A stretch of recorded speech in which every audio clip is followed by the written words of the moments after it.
found a check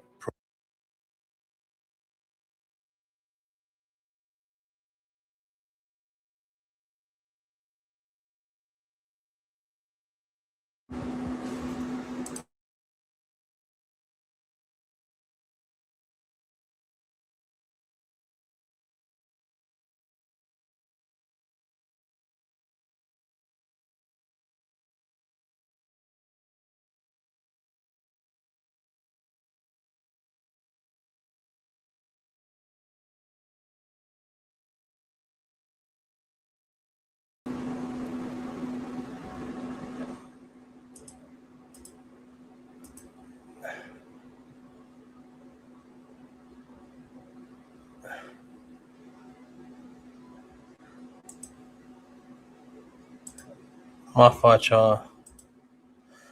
Let me fix this camera.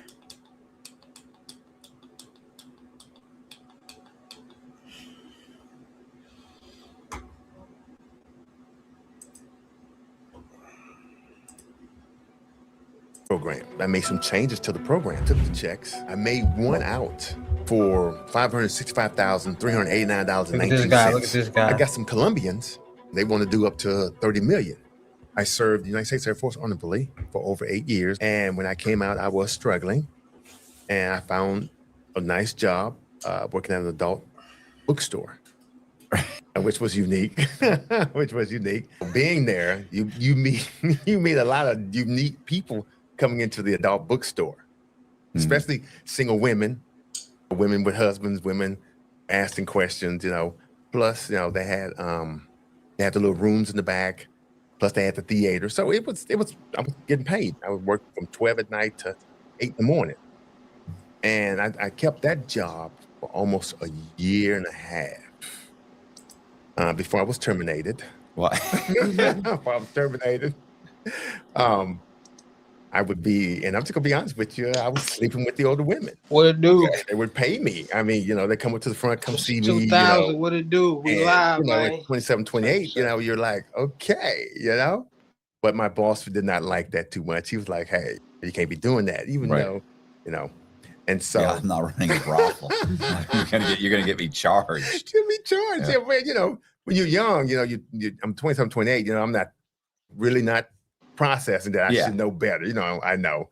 So I lost that job, and then I started doing other odd jobs. And one of my friends was like doing that check fraud.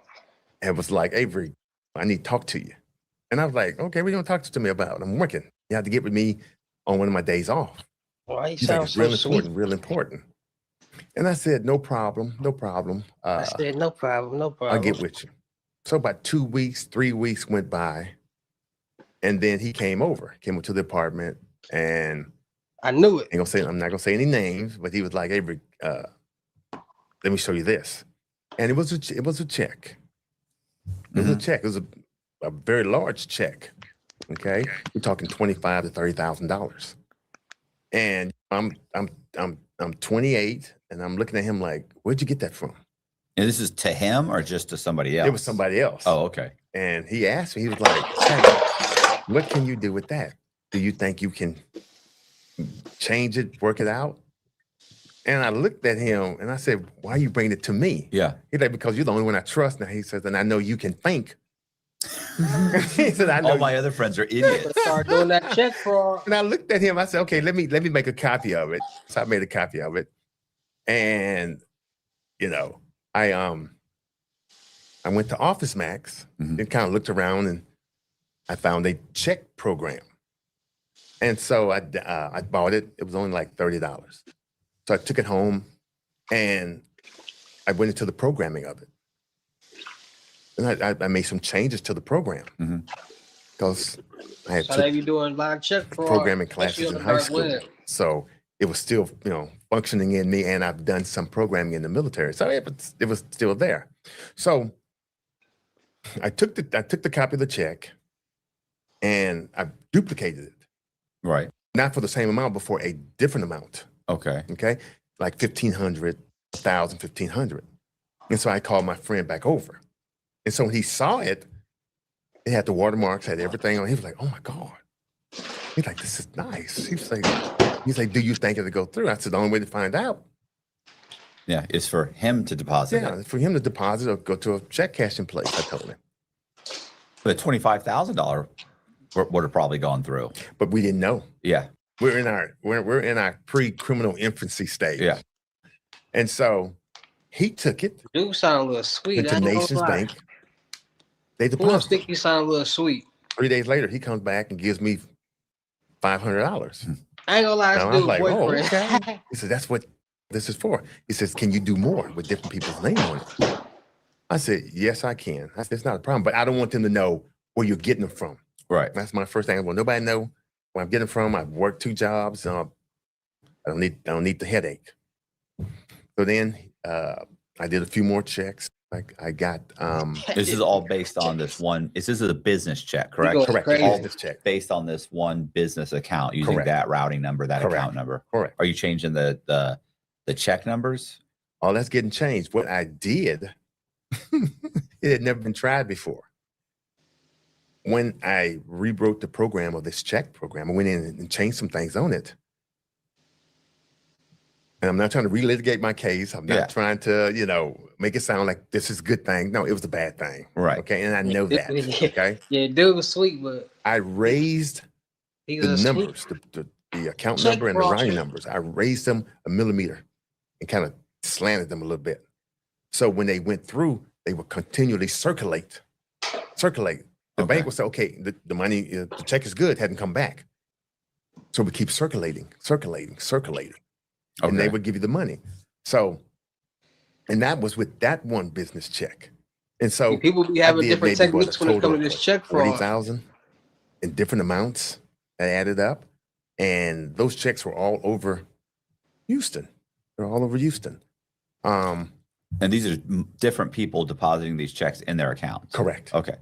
Correct. Or taking them to the check cashing places and getting them cash. And so my cut would come back through him. So he would bring me like $5,000 to $6,000 one week, and then bring me another $4,000 or $5,000. And I was like, oh, okay, I'm happy. I'm paying bills. I'm taking care of my personal business. Right. Okay. Then he brings me several more different business checks. He trying to get it in. And Okay. he was like, Like, share, comment, Um, subscribe, these are man. Like, different share, ones. comment, subscribe. Shop and and I looked at him, I said, all in. you're going to continue doing this? And he was like, I don't see you giving back that 10 Right. grand plus you got here. And I was like, okay. And he was like, you're making more doing this than working those 2 part-time jobs. And I was like, but I don't mind working. Yeah. And You know, I had been working since I was 14, so I didn't mind working, I told him. It makes it a little bit easier, and so I took the checks, and then I made them. I had to order some more check paper, right. which you could do back in the middle 90s. You Yeah. could order it with no problem. And some of them came with the watermarks, some didn't come with the watermarks. But I could easily put the watermarks on the checks with no problem. And so we did the new ones. And We was getting we busy didn't with the do them in checks, Houston. boy. He would take them to Dallas, Austin, San Antonio, Corpus, and put those out there. And he bought me back a substantial amount. And it blew my mind. I was like, whoa. We before 10,000, Mhm. Now Now it's what, 20, 30? No, it's like 40 and 50,000 cash. Where is he getting people to deposit these checks? I didn't ask that question. Right. My question, my only question was, just give me the names you want on That it. ain't his business, so why And that's ask? it. And what we did, we would take one of those business checks. Mhm. Once we did that number, then I would shred it. That way we'd never go back and use it again. Right. And so this went on. We're talking, let me see, I told y'all about the business accounts. it's I've been told y'all 97 how they do that. going into 90, about 98. 98. Now I'm getting into the banking system. Mhm. Okay. So I'm doing it. I still got my little 2 part-time jobs, because I want W-2 time. You know what I'm saying? I got to make sure I'm doing what I need to do to make sure I'm looking good on paper. One thing I tell people don't put garbage in a storage unit. So whatever he would bring me, I would put it in my storage unit. I never kept any of that cash in my apartment. Okay? And I never let him know that either, because, hey, I don't need anything coming back to me. What about the computer and the printer and everything? Is that in your apartment? That was in my apartment. That's not good. Well, wait a minute, though. Wait a minute. He was trying to move smart. Nobody would ever come to my apartment. The police will come to your apartment. Well, hold on. The police. Well, wait a minute. Let me get. I'm gonna tell you what happened. So you'll know. I do have brains. Okay. I'm not crazy. Okay. Eventually, I did move the computer and the printer I was using out of my apartment into my storage unit. Did you feel like it's getting hot, moved like out something with might your go money? wrong, or you just You got evidence precaution for just in money. case, or It did was you just feel like They don't something? find that It was storage precaution. Okay. Because in U-Haul they have plugs, so you can always plug something in Yeah. and do what you need to do. And I had a complete setup inside U-Haul. Right. Okay. So nothing was at my apartment, so I have to worry about Inside it. U-Haul storage. Yeah, U-Haul storage unit. Okay. When I think of U-Haul, I immediately think of a truck. No, the U-Haul This is storage actually unit. Okay. Yeah, U-Haul storage unit. Like I I know they said, had storage. I didn't know they had storage unit. They got storage units. Okay. Yeah, I believe you. They do. I had a medium-sized one. Okay. Okay, so I had the printer and the computer in there. Okay, and so whenever he came, he would come to the apartment, and whatever he needed, I would have it already done for him in an envelope. But I was doing his boyfriend. I started wearing surgical gloves, the little plastic gloves. Yeah. I started wearing those because I didn't want my fingerprints on anything. Right. Okay, but he didn't know that, because whenever I gave him anything, it would be an envelope. Right. Those office envelopes, the big ones, the vanilla ones. Yeah. I was giving him those with the checks inside. Okay. Right. Because I'm protecting me. Yeah. And so after that, this went on. The summer of 98. He bought me some oil and gas checks, business checks. And these were like what, 400,000, 250,000, 780,000. These were big checks. Ooh, Right. Big checks. And so I'm looking at these checks and I'm like, dude, the only way to cash those, you're going to need to put them in a bank Right. or a mutual fund. Now here's where it gets exciting. Okay. When I said bank, he said, well, we've already been doing some at a lot of the banks. He says, I didn't think about mutual funds. I said, mutual funds, they go through, they won't question it. Yeah. Because they're used to getting big. They're used to getting big checks. And so when I mentioned that, he looked at me. He said, I might have somebody. I said, okay, I don't want to meet them. Right. I don't want to meet them. I don't want nothing to do with it. I don't know that guy.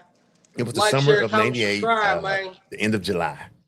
And so he bought me a name, one of the guys that was on my case, and I made one out for $565,389.19. At HEB, big we are love, committed man. to Make sure supporting y'all local like, share, Texas comment, farmers and subscribe, growers, like, share, because comment, local means subscribe. fresh and you can taste the difference. That's why we're so proud to be a part of HEB Texas Roots. My grandfather set roots in Texas decades ago. Through hard work, we learned that care for our grove changes everything, even their flavor. Our oranges are the perfect treat, and our grapefruits, sugar sweet. You could say these are our Texas roots. Look at us. Nobody would ever think that two people like us would be spies. To the KGB, I'm a POI, a person of interest. But you two are PONIs. Ponies. Persons of no interest. Okay. Okay. I remember that figure because that was the first one. Well, I gave it to him. He took it. The guy went and dropped it in his mutual fund. When he comes back, what, 5 days later and gives me almost $100,000. And I'm looking at like, are you kidding me? He said, the mutual fund cleared it with no problem. I said, well, the programming allows me to raise the routing number and the bank number, so it's going to go through. It's going to go through for quite some time, I told him. He says, fine. He says, how many more can you do right quick? You know what nobody tells you about dinner? It never stops. That's crazy. Every day around 5 o'clock, it rolls around again. HelloFresh doesn't make you a better cook. It gives you your nights back. For me, the hard part wasn't not cooking. It was deciding what to make. HelloFresh fixes that. The food comes pre-portioned, the recipe cards are easy to follow, and dinner is ready in 30 minutes. Here's how it works. They have over 100 recipes every week to choose from. You pick what sounds good, the portions are big, so everyone feels full. On busy nights, having a meal ready like this makes things easier. And the food tastes great. You can get steak and seafood at no extra cost. There are more seafood choices than before, plus high protein, Mediterranean, and GLP-1 friendly meals. What you get back is more than dinner. You get time, you get energy, you can sit down and eat instead of rushing in the kitchen. I use HelloFresh, and you should too. Go to HelloFresh.com/ITC10FM to get 10 free meals plus a free knife at a $144.99 value on your third box. Offer valid while supplies last. Free meals applied as a discount on your first box. Like, New share, subscribers comment, only. y'all. Varies by plan. When you say go through, you mean it's not going to shoot the check back to you. It's going to stay in the system. It's going to stay in the Federal Reserve. You in this live right now, clearing like, house. share, comment, It's going to keep subscribe, rotating man. around. And it's not, Cash so list instead of it with the going check through draw. and going back to the actual business, right? You know, because people don't know this. So they used to mail you back. You would get an envelope, Correct, an envelope with all your with your return all your checks. Right, Uh-huh. right. So it wouldn't go back to the company, okay? And this is where we get caught up with the feds. So then we made more checks. We stacked that mutual account to almost $15 million. $15 The million. same account. You just kept dumping them in the same Kept dumping account. You got Chelsea Because the Clinton? individual knew the fund manager at the mutual fund company. So he was like, he knew him well. He's like, no problem. Been there forever. Yeah. Your checks are good. Don't worry about it. Tell me what you need. Well, Bank One, now remember, this is pre-911. Right. Where you can go in and get 100,000, 250,000, no questions asked. Okay? When we did that, we had different people that was helping to facilitate some of this. Okay? To make sure this individual would take the check to his mutual fund, deposit in, get a deposit. You know, we had people watching him, making sure, Right. you know, if he go and withdraw something, somebody's there with him. So it was like a total of 5 of us. Me doing this, the other guy, and then the other 3 watching him, plus a female. Everybody getting watched. Well, they was in Bank One. And the mutual fund company, this is at the end of this, like November. The middle of November. They went into Bank One. Bank One kicked out $1.5 million in cash. Cash. Remember, this is pre-911. Yeah. You could go into the bank and withdraw whatever's in your account, you could pull it out. When the Brinks truck showed up, the big one, they had the cash and stuff. And so they took the guy into the back room to the people, and they put it on the machine. It's counting. It's $1.5 million. They walked out the bank with $1.5 million. $1.5 million. Okay. That's $1.5 million. crazy. Okay. And you guys are watching Off the the whole checks. time. Yeah, we're watching him. Somebody's in there with him. Are you concerned that he's going to take off with the money? Yes. Yeah. Okay. Yeah. Of course. You know, that's a lot of money. Yeah. Plus, he had a drug problem. Okay. I was going to say, He but had a he's major drug problem. okay. Okay. So that's why he's going along with this, because he's got to know at some point these checks are going to come back. on Yeah, him. correct. And this is when they're getting ready to come back. Right. Okay. So remember, we started in July, end of July, and we kept doing this. So, so when we got the money, we split it up. We met at a club, you know, we're all at the back of the VIP, and this is when I'm seeing everybody, Right. and they're seeing me. He's already told me who they were. They don't know who I am. All they know me by is AL. Okay, that's it. And Yeah, so We're dibbling up the money. I'm taking out of 1.5, I'm taking almost what? Almost 600,000. Okay, because I got expenses by the time I'm the one doing this and Expenses. You're buying paper and you got a program. You got a QuickBooks program hey, you know, but I'm doing what I need to do. Yeah. Okay. But they don't have any idea. They don't have any idea how it works. So correct. And that night I told them, I said, hey, this is it. I got $600,000. Y'all got the rest. I don't want nothing else to do with it. And so we told everybody, set on your money because Christmas is coming. This is November of 98. Right. Hey, So I take my bundle. I go home. The next morning I get up and I go put mine in my storage unit. Right. I kept 20,000, but I put the bulk of it up because, you know, I'm saying, okay, Christmas coming, I can pay off my car. You know, I can do things. I can quit these 2 part-time jobs and do what I need to do and go full time, you know, get my associate, get my undergrad, get a master's and keep it moving and live a little bit. Right. So everybody is subscribe. doing what you're supposed to do, sitting on the money. Okay? Nobody's buying nothing big. Nobody's buying luxury items, car, jewelry. Nobody's doing any of that. Well, one of the guys decided to go buy a brand new Ford Expedition in cash. He worked at FedEx. Yeah. Okay? Unbeknownst to all of us, we didn't know this. I'm going to work like I normally do. And that's how it always happens. Working, somebody go buy something I'm they're working. supposed to buy. The other guy's working too at his job. The other young female, she's working. Well, when he bought the Expedition in cash, that set off rails. I was just thinking, you want to get it financed. Once it's financed, you can mail. You can go get cashier's checks, money orders. You can go in at that time. You could go in and for $10, you could go in with $7,000. Correct. And for $10, they give you a cashier's check. Correct. They put any name on it, anything, Correct. and then you could just mail it to wherever. To the finance company and take it back to the dealer. And they'll take care of it for you right there. In 3 months from now, after you 7,000, 8,000, 5,000, 7,000, you just keep sending that, and in 3 months from now, your car's paid off, and there's no real.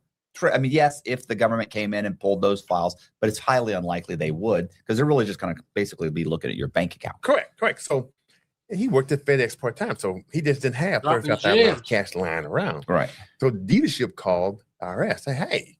We got a guy just bought 35,000 in here. It's suspicious. For our, for the Expedition, but he only makes $23,000 a year at FedEx. He's just a good saver. Well, the IRS started looking. Then they gave it to the FBI. So then the FBI goes to the dealership. What's going on here? The dealership still had the cash. FBI looking at the cash like, he bought that in? It was all hundreds, big bill. So in their mind, they're thinking, where he get this kind of money from? And he's only 24. Okay? So 4 days later, they pay him a visit. He's staying at home with the parents.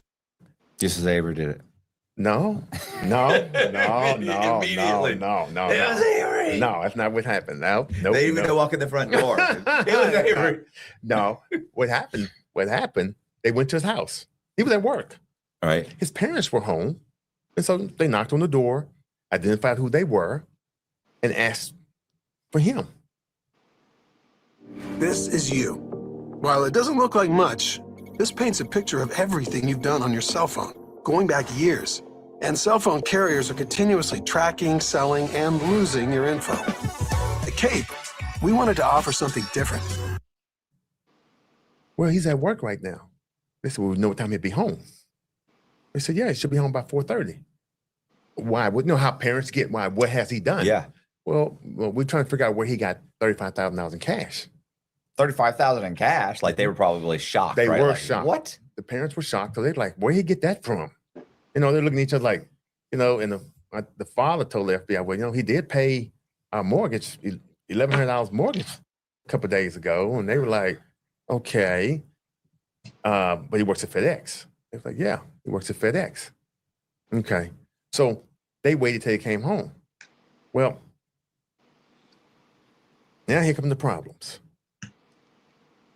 So when he got home, the feds, you know how they do. They wait till you get in the house, everything you're comfortable. They knocked on the door. Well, the parents had already told him, hey, people came here looking for you. And he didn't know who came looking for him, but the parents, you know, the FBI said, don't tell them we're looking for him. Just tell them we're going to come back. So when they knocked on the door, they came in, the parents had come in the house, blah, blah, blah. And he came out of his room.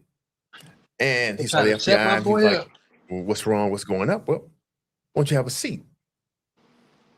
You just bought a brand new Expedition, which was sitting in the front yard. And they said, how'd you get $35,000 cash? And you know how parents looking at you, the parents are looking at him like, hey, whatever you're doing, you need to tell. Because, you know, we need to know what's going on. He was like looking like, I don't know what you're talking about, blah, blah, blah. You know, I've been mowing yards over the weekend. I've been saving. You know, and then the FBI was like, well, we're going to take you down for questioning because we need to know where you got the $35,000 from. And so when they pulled out the handcuffs, really was to scare him. All he had to do was keep his mouth shut. Yeah.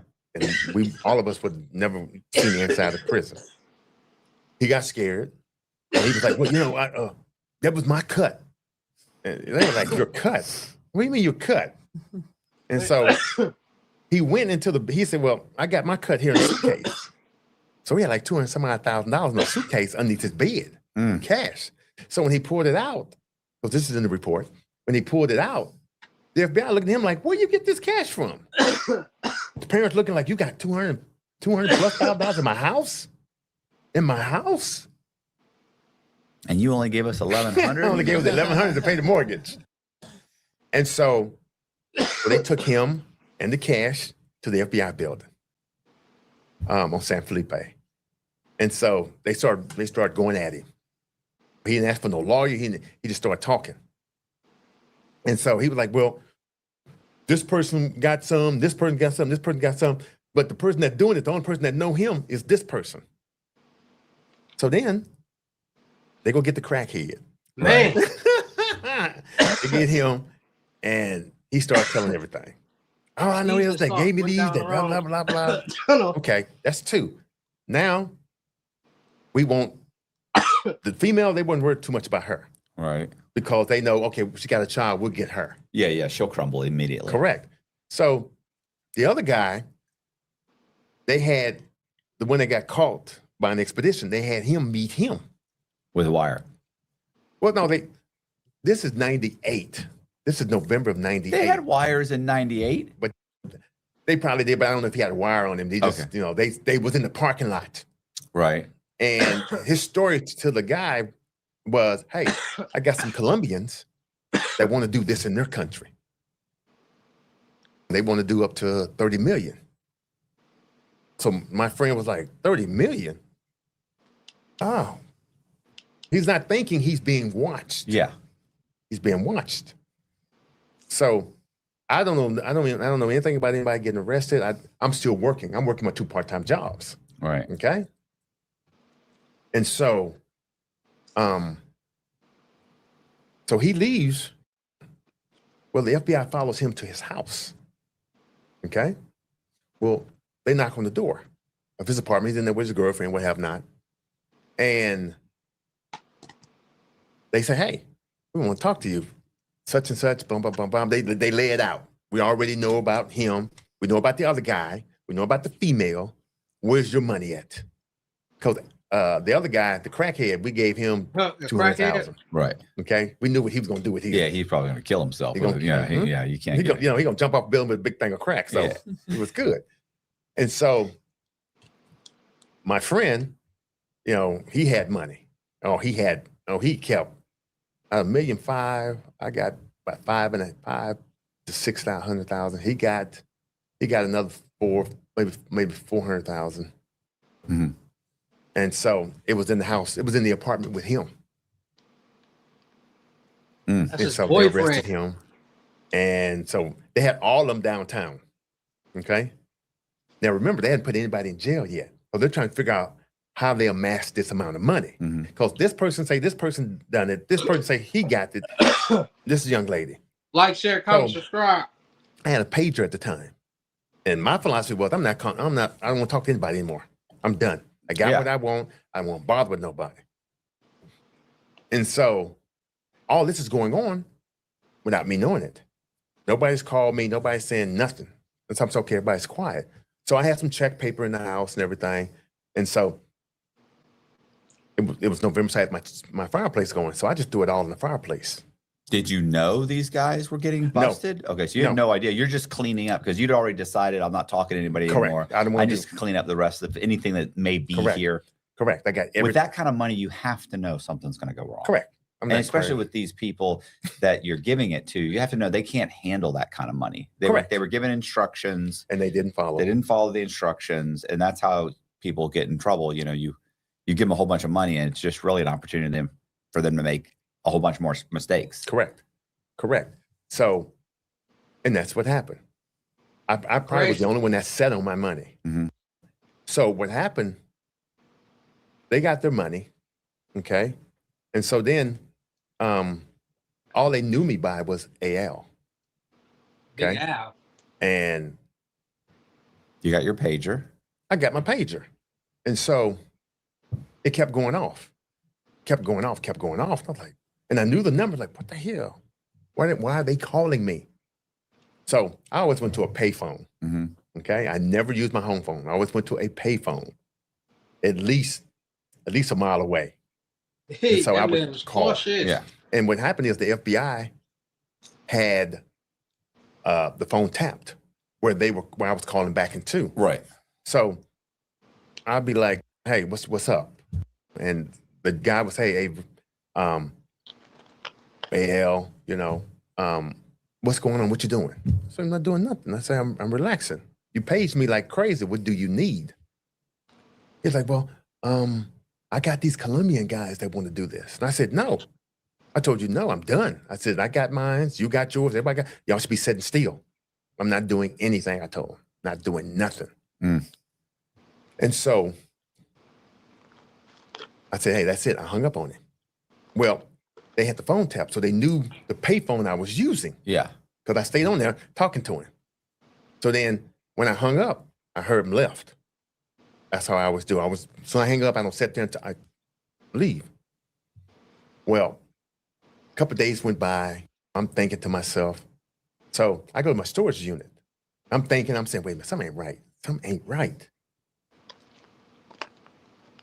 And so I took the drive, okay, and the printer, and I take it to the other side of downtown Houston. And I found a dumpster and I just throw it in there. Do the whole thing in there. Okay. I made sure it cracked. Okay. And then I poured water on top of it. And so that was done. I went back to my storage unit. My safe was in there. I said, okay, I'm good. I got other stuff in here, books and stuff. I said, no problem. So then. Where's the money? Is the money still in there? Mm-hmm. Okay. Mm-hmm. Money's still in there. And so I go about my business. But in my gut, I'm like, okay, something's wrong. This is about November. I remember the day. It was a cold day. Sunday was November the 16th or 17th. It just rained the night before. So he called me again on my pager. And so I go to the payphone somewhere away from my house because the pager would always go off at 6:37. So I always knew, okay, he knows I'm getting off of work on this job. So in my mind, I'm like, okay, it's the third time he didn't page me at this time. So now I'm thinking, what's really going on? So then I go to, not the same payphone, because they were there waiting on me. Right. So I go to another payphone, okay? And so I call. I go, what's going on? Why are you paging me? What's going on? And where are you? He was like, well, I need to talk to you. The Colombians are bothering me. We need to do this. We need to do this. That's like a you problem. I said, what did I tell you? I said, I'm not doing nothing. I said, you got yours, I got mine. I'm trying to live a peaceful existence right now, okay? And where are the other people at? Is everybody okay? Because you're the only one blowing up my pager, I told him. He was like, well, he said, look, meet me. I said, meet you where? He was like, just meet me at the Walmart in Houston off of Highway 6 and 529. All right, I'll meet you there. I went in. He said, meet me about 11 o'clock. You already know something's wrong. I know something wrong. Well, let me tell you what I do. I hang up and I leave. So 2 days later, they show up at the Walmart. I'm across the street. Right. I'm across the street from the Walmart. And so I'm looking, I'm parked, I'm looking at the Walmart. I see his car. Okay. He already And so knew. I had a young lady I was seeing that worked in Walmart, optometrist department. And so I called. I said, hey, my friend's getting ready to come up in there. I'm going to let you know. Just be ready to pick up the phone when I call you. He said, okay, no problem. So then I see him get out the car. I see a bunch of FBI cars go in the back. They were basically surrounding the Walmart. Right. And so at this point, I'm like, what the hell is going on? And so then he gets out the car. I see a short lady with glasses go over and talk to him. And another gentleman that's taller than her talking to him. I'm like, what the hell? You know, I'm looking at this. I'm like, what the hell? But unbeknownst to me, there is a FBI agent in the parking lot. Because there's a payphone. There's 2 payphones over there. Right. Okay. So one's at one end. He the payphone guy. Of the block, and the other one, I'm at the other one, at the far end. Okay. And so I'm watching it. And so I see all 3 of them going to the Walmart.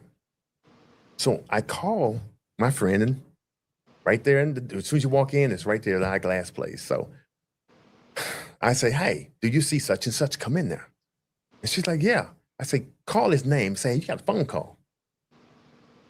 So he comes over there, and she go, hey, is your name such and such? And he goes, yeah, hi, you got a phone call. I get on the phone with him and say, who are those people with you? Those are not Colombians. And I see a bunch of FBI cars all around. What is going on? He go, Then the FBI lady took the phone from him and said, AL, we know this is you. Okay, where are you at? We need to talk to you. I go, ma'am, I'm gone. Good day. And I hang up the payphone, and I hurry up get in the truck. Well, remember the FBI agent was over there. So he saw me. Apparently they got on the walkie-talkie, and they were saying, hey, he's at the payphone somewhere watching us. He's watching us. And so I'm pulling away from the payphone. The FBI agent sees me pull away. He's like, I'm just hypothetically thinking this way. Oh, okay, I think I just saw him. And so I'm gone. I'm like, okay, I should never have came to this payphone. I should have went, but I wanted to see. So the agent followed me. And so they pulled me over. And then they were like, hey, get back in your truck. We're going to take you to Walmart. I'm like, Walmart for what? What I need to go to Walmart for? So they let me drive. They got me, where I have to drive back to Walmart, no problem. But then I park, I get out, we walk into Walmart. And they're in the optometrist department. So I walk in there and I look at them, I say, how can I help y'all? But I still had my pager on me. And the FBI lady was like, you're AL. I said, no, I don't know who AL is. I don't know. What are you talking about? And she looked at the guy. She said, is this him? And he's like, that's him. And I said, I don't even know who you are.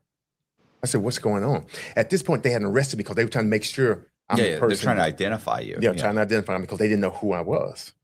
And so right now, you could just be some guy who was using the payphone. Correct. Was using the payphone, bro. Correct. I could be an innocent person using a payphone. So what they did, the other FBI agent went over to the phone and dialed my pager number. Pager on me. It go off. And I just kind of look, and the FBI agent was like, you're coming with us. You're coming with us. Well, can you let me? I got a call, so can I make this call first? Because the FBI agent was ringing the pager. I know. And, and it was going off, and he was looking at her like, that's him. That's him. And so they arrested me, took me down. That's when they arrested me. They took me to San Felipe. That's the building. Because they took those 3 down, but they wanted the female. And I'd already told her, if you're going to leave Houston, leave. Go wherever you're going to go, but get the hell out of town. Because nobody knew where she lived. Right. Okay. So all they could really do is they have to ID her. I knew where she lived. Right. Okay. So they had the first guy call her with me. I'm literally sitting at the desk watching him call her. And I screamed, hang up. And the FBI agent shoved me like, shut up. You trying to help. And instead of her hanging up, she kept talking. That's how they got her address. Then they took me, went over to her house. And so I'm saying to myself, she should be gone. She should be gone. She wasn't. She just stayed there. Stayed there with the baby. And so she had Where to go? 175,000. How long till they put all this here? You guys all got the money. Was this within a week, 2 weeks? About 2 weeks. 2 weeks? Because they had them. Yeah. But no, it took them time to trying to keep what's going on. But they didn't arrest any. They didn't put them in Harris County. Mm-hmm. They kept them out. They kept, hey, I'm gonna leave you out because they wanted the ringleader. Yeah. Well, and they also it might show up in it might show up in you The can news check or the paper. Because I'm a news junkie. Yeah. I watch 6 different channels. We can't have him knowing for sure. Oh my gosh, these 4 people that he's associated with got arrested. He's not going to answer any pages. He's not going to do nothing. I'm going to get rid of the page and be done with it. So they got her. They left her out. They booked me in. So the next morning, we all in the federal courturhouse, downtown Houston. So I'm there, and so they give you all this a bond. We all get a surety bond. Right. You need somebody to come sign. So my aunt came and signed for me. She was like, "What the hell? What the hell?" She said, "What did you do it?" I say, "I'll explain later." So then everybody got out. See, here the catch. They got their money. Mm-hmm. They came to my apartment. They went through my apartment. Oh, they went through it. Right. They were looking for things, They couldn't find the paper. They couldn't find the ink, the printer. I bought another one, with a new printer. So they were they took that. Right. They were like, goes nowhere. There's no memory in the memory. There's no checks. There's nothing. Right. Nothing. And so they're trying to figure out, okay, you got, where's your money at? Because they watched me. Right. Oh, they watched me. They were like, okay, I never went to my storage unit. Never. That's one thing I tell people. You want to hide something, put in storage unit. People don't put trash or garbage in the storage unit. And so they finally, got a lawyer. We go through the whole Fed thing, process everything. The FBI agent labeled me a danger to the banking industry because what we did, nobody had ever done it because those checks were coming back. Mm-hmm. That's when they really started coming back to the mutual fund. They were sending them back to him saying, hey, this ain't us. This is not our, And so my lawyer worked it out where I did a plea agreement. I told on myself. So yeah. If they want to tell, they can tell. But for some they've already told. Yeah, they already told. They already know everything. So the FBI needed to know, Yeah. And one of the things that they asked me, where's the money? I said, I'm sorry. Okay. You put them cuffs on me. Okay. You threw me in the back of your car. All right. You took me to my friend's house so she would open the door, seeing me outside. I said, no. I said, I have no idea. I spent it. Right. I spent on girls. I spent on shoes, clothes. I said, I traveled a little bit. Gambling. Yeah. It's gone. I told them. That's what I told them. And so they were just pissed because they had their money, but they need the company where the bank was like, look, we need our money because they went to Bank One. Yeah. Remember, banks were giving out, if you had it in your account, they give it to you with no questions asked. Well, Bank One and the mutual fund company was arguing with each other. Hey, we need this money back. I didn't care. I'm finna go to jail for X amount, prison for X amount of what have not. So I told what I did, and they were like, okay, so you rewrote this program. I said, yeah. I said, don't take a rocket scientist to rewrite a program. And so they had copies of the checks that came back, and they were like, they laid them all out there. And I told y'all, I've been told y'all this is what they doing right now on the dark web, rewriting programs and getting the software. They had those. Have actual and they were trying to say, well, these, I said, I have no idea. I said, but I can tell you those I did. Right. Those other 1,500 checks over there, I don't know nothing about them. I don't know nothing about them. And so they would say, well, they're saying you did those. I said, no. I said, I don't care what they say. I know what I did. Okay. They got somebody else do those.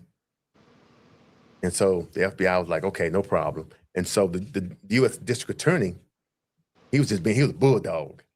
He was just, yeah, I want to see your client. I'm going to throw the book at him. And I'm like, looking at him like, okay, throw the book at me. You're not getting the money back. You're not getting none of that money back. And they've already recouped the other money. So right now, your dollar loss is what? 500, 600,000? 600,000. That's it. 600,000. 600,000. That's a few years. That's just a few years. But also, I didn't have no drug, alcohol problems. You know, I did have 2 part-time jobs. Yeah. Okay. So the judge was like, no problem. Hey, he's good. And the judge on my case knew my grandmother. Oh yeah, I remember. Okay, right. She knew my grandmother. You know, my parents were pissed. They were pissed. And my sister was like, I can't believe you did this. She's like, I can't believe you did this. I'm like, hey, it happens. Things happen unexpectedly on the yellow brick road. I try to tell y'all. And so opportunity come, the average American go take it. Another case 66 months. No, 60 months. 60 months. 60 months. I got 60 months. That's 5 years. Yeah. Well, yeah. That's 5 years. So that's still, you're doing 4 years plus maybe some probation. I mean, I'm sorry. 5 years. Halfway house. Yeah. Like what you did. Well, okay. Would you do like 3 and a half? Fighting, I was fighting in there too. So, you know, they take 30 days away from you, your good time. So I ended up doing almost 60, did I get 60? Hold on, it's been a while. I got 60 months. I did 63 months because I was fighting. Had 2 fights while I was in federal prison. Okay. So, you know, plus with the halfway house, 48 months, blah, blah, blah. You did your 6 months, and then you're on 5-year supervised release. Right. So I got sentenced June of 99, Father's Day. And so, you know, I went to the camp, El Paso camp, mind my own business. People bother you when they try you in prison. So we had a few fights. Right. You know, I worked my way from El Paso to Beaumont fighting. And then when I got to Beaumont, that's when the captain told everybody, look, he's military. Y'all leave him the hell alone. Okay? He's military. He ain't bothering nobody, but he will hurt y'all. And that's what I was doing, breaking things. I don't care. I'm in prison. You threw me in there with a bunch of animals. So I become an animal to survive. Okay? So I did my time. I came out in 2004, August of 2004.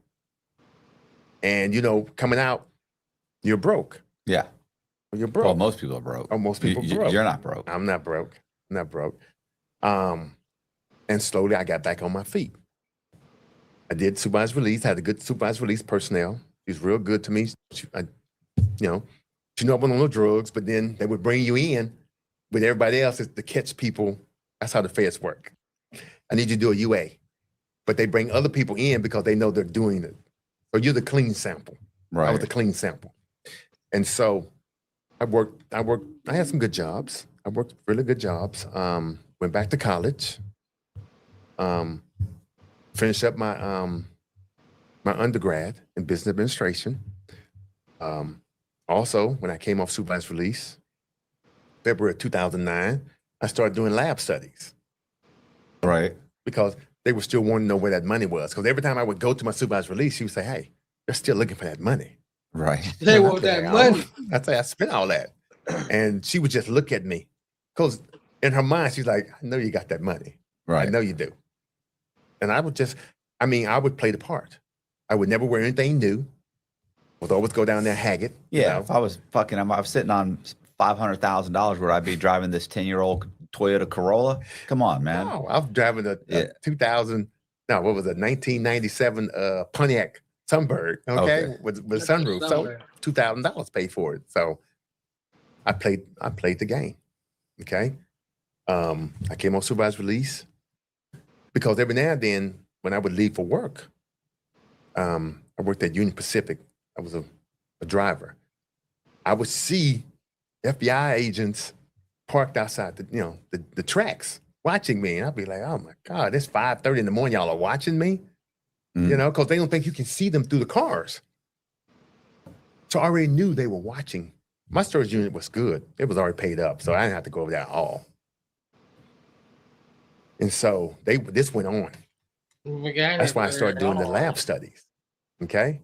and I was healthy, wasn't on drugs, and I had a roof over my head, so I wasn't worried, food and car and everything, but I still needed things, and I couldn't go over there.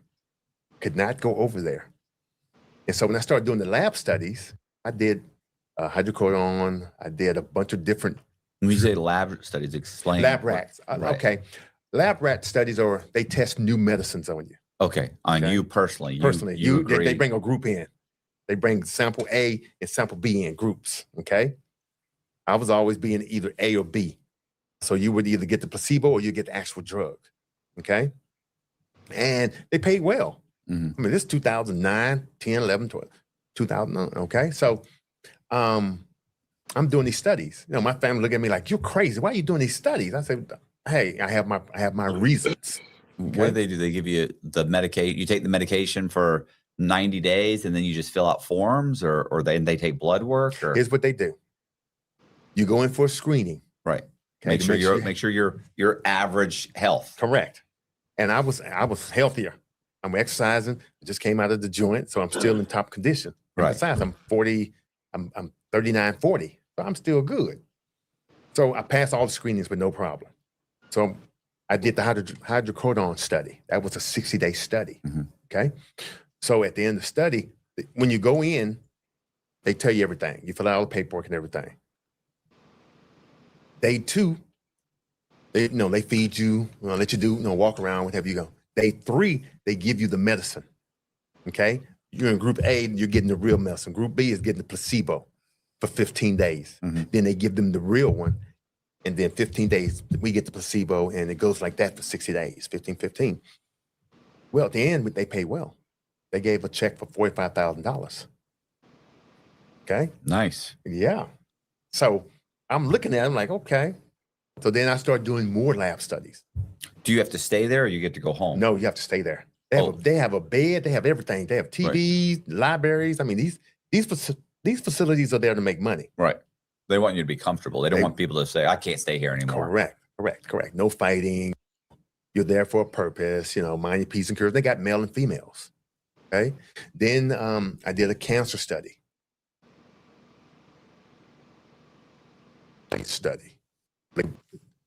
Cancer. That one paid $23,000. I was only there for 40 days. Each one, it varies. And so I was doing different lab studies, across America. Right. Houston, San Antonio, Austin, Kansas City, Wisconsin. Because that's where they pay the most. And so I was getting paid. And it does take, it does beat your body up, your liver, because your liver is what breaks down everything they give you. Right. And so one of the things that I was doing while I was in there, I was drinking a lot of hot water to help flush it out. Right. And one of the doctors noticed that I was drinking hot water. Like if they give me the medicine, 2 hours later, I'm drinking nothing but hot water because they would be doing blood draws. Yeah. And the blood would be flowing out. I mean, it would be flowing out, into the syringe. And he was like, I know you're drinking a lot of hot water. I said, yeah, I'm just flushing out the system, just keep me healthy. He was just, he wrote it in my chart, And so after that one, when I did go back up in Kansas, they would make sure, okay, Mr. Ayers, you can't drink hot water, but you can drink warm water because they kept it cold. Yeah. And I was like, hey, it's cold up here, but no problem. Water's water, whether it's cold, room temperature, or hot, it's still going to do the same process. Right. A little bit longer. And so I've done lab studies up until 2014. And then that was it for lab studies. My family was like, you're crazy, but there's a method to the madness, I tell everybody. Right. And so after this, now here come my second federal bid. Okay. And this one was simple. And I should have just said it right off the bat, no. But she was like, Avery, help me. I need your help. I'm the only one that can do this. I was like, no. I should have said, hell no. Get out of my face. But it was a wire fraud.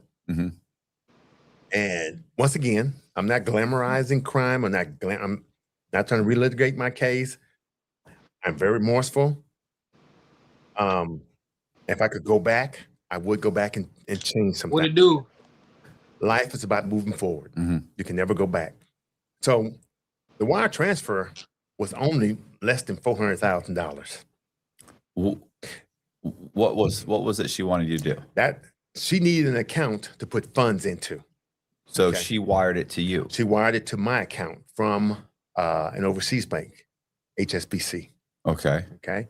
And when it hit the account, I went in. Now it's post 911. Okay. Right. So now you can only get what, $9,900. That's it. Yeah. Okay. Before you have to fill out a cash transaction report Sir, or suspicious activity report. or triggers a suspicious. Sometimes Correct. you could even get out 5,000 or 6,000, but if they notice you do it several times, they're Correct. like, Correct. this is the third time this week he's come. This is they call it structuring. He's structuring getting out more than Correct. 10,000 by not taking out at the same time. Correct. So I took out cash and I got the money order, cashier's checks for her. Mhm. Okay. So the bank contacted Core America, was like, hey, we need our money back. Right. Core America's like, well, it's in his account. It's not all there. So Core America called me, Mr. Avery, we need to get this money back, blah, blah, blah. I said, wait a minute. It was a legitimate transfer. What's the problem? They're like, well, it came from an account that it shouldn't have came out of. I said, whoa, wait a minute.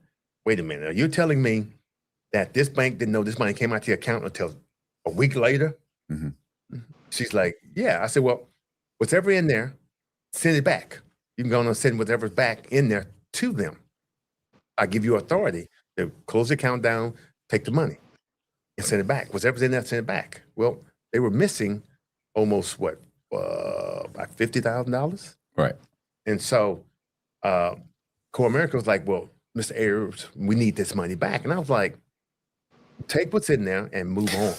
Take what's in there, move on. Hey. But why are you holding on to the past? Well, you're right. And I told the lady, I said, I'll give you from the fraud department. How did they let this get by them? This was a business transaction. Right. I told her. I say, so on my side is legitimate. I have no idea what's going on the other side. And so the fraud prevention of Core America was like, well, we're just going to shut the account down. So that's what we've been telling y'all. Shut the account down and send the money back. Not them. They Where the money come from? $100,000 and some change sitting in the account. Right. Okay. So unbeknownst to me, writing checks. well, no, I left it alone. Okay. I had my money. I left it alone. It went to my friend. Okay. So I would tell her, I said, hey, these people want their money back. What did you do? Right. Tell me what you did. Okay. And she would never tell me. I said, hey, let me tell you something. Okay. I'm not trying to go back.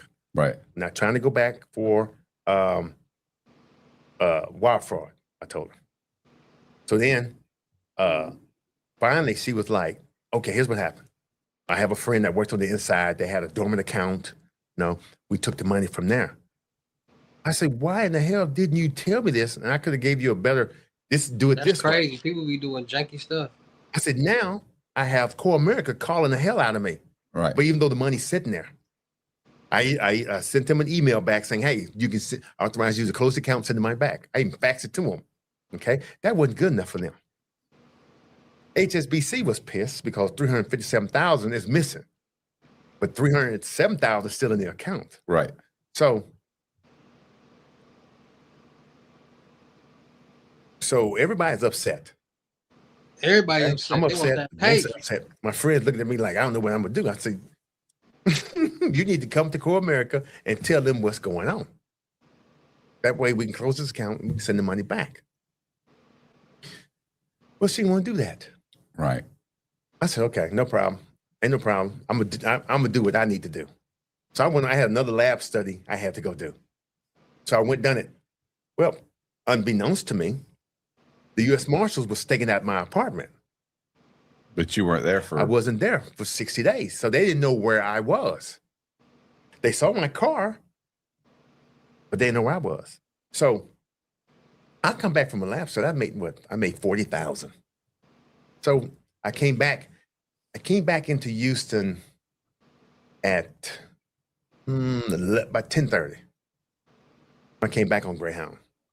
And so On the way home, I got off Greyhound. I got off of Greyhound, got on Metro, stopped at the bank, deposit check in the bank, and went home. Well, as I'm walking from the bus stop to the apartment, the marshals sitting in the car, they watch. I walk right in front of them. They parked next to my car. I ain't paying any attention to it. Because I was like, okay, I got my mail and went up. That was Core America with the balance from the account. I'm like, you guys are still holding on to this? It's been 90 days. So then I'm up in the apartment and the UPS driver knocks on the door. I hadn't been in the apartment maybe 2 hours. Right. And so open the door. He said, hey, you got a package at the front. I'm like, what package? I just got home. And I'm not thinking because I'm tired. I've been on the bus 17 hours. So I'm like, look, I'm ready to relax.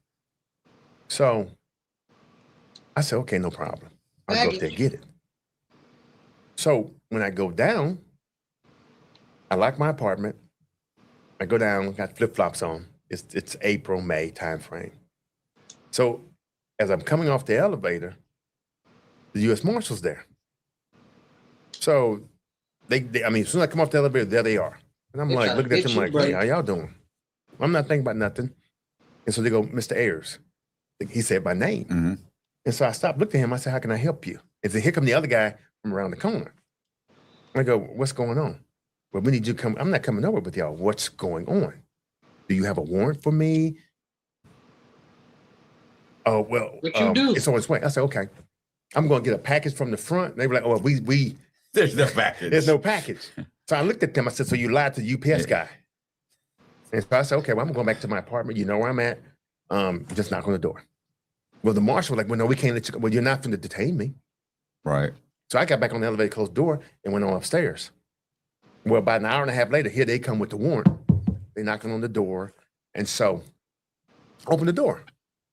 I go, yeah. They said, well, we got the warrant for you. I said, okay, no problem. I'm putting on some shoes. I'm closing the curtains and everything. And I said, I locked it.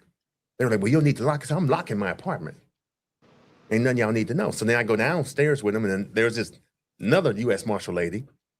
And she tells me, well, Mr. Ayers, we have a warrant for your arrest because wire fraud. I said, ain't no wire fraud.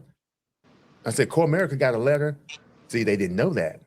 I said, I gave Core America a letter saying to close the account and send whatever left there. Because we didn't, it was a simple business transaction that went wrong. And so the marshal's looking at me like, wow, well, you have talked to Core America. Right. I'm like, yeah, I talked to Core America. I said, who's running this outfit?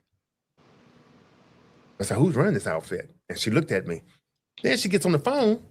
Now I'm in the middle of my parking lot. Right. With 3 other marshals and her. And she gets on the phone to the U.S. attorney. And I hear her tell him, well, Mr. Ayers has been in contact with Core America. And he sent them a letter requesting that they close the account and send remaining funds back to HSBC. Well, the U.S. attorney said, hold on, let me call you right back. So we're in the middle of the parking lot. It's May in Houston, okay? So I'm like, okay, no problem. And so we're out there. I'm like, I'm gonna go back to my apartment. I told him go back to my apartment, and use the bathroom, and I'll be right back. And the marshal was like, go for it. I mean, they literally let me walk back because they knew I wasn't finna run. If I didn't run the first time, I'm not finna run. Right. Okay. You ain't going nowhere. Use the bathroom. And as I come back to the door, when I opened it, the marshal standing right there. He was like, yeah, he said, we come to get you. Come on. Okay. So then I lock the door and I go back down. And the lady tells me, well, the U.S. attorney wants us to arrest you anyway and bring you in so you can be formally charged until we sort this out. Because Core America was not picking up the phone. The fraud department was not picking up the phone. Okay. So then the building they took me from, that took me to, was only 10 minutes from my apartment. It's on the other side of I-45. It's called the Justice One building, where everybody go, okay? So I'm sitting there with no handcuffs on or anything. I'm just sitting there. I mean, I'm looking, everybody's looking at me, and I'm like, what's going on?